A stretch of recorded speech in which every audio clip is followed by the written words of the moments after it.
Hello বন্ধুরা, আমাদের কাছে একটা নোট 10 ফোন আসছে, যেটা ডেট অবস্থায় আছে। চার্জে দিলে 0.2 অ্যাম্পিয়ার করে নিচ্ছে। মাদারবোর্ডটা আগে কাজ করা আছে, হয়তো বা কোনো এক টেকনিশিয়ান ভাই দেখছে এটা। এখন এটা আমরা সুন্দর করে সিপিইউটা রিবলিং করে দেখব, দেখি রেজাল্টটা কী আসে। রেজাল্টটা দেখার জন্য সবাই লাস্ট পর্যন্ত সাথেই থাকুন।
এটা রিবনিং করা কমপ্লিট।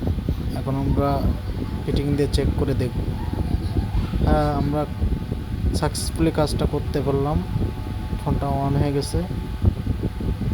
ধন্যবাদ সবাইকে সাথে থাকার জন্য।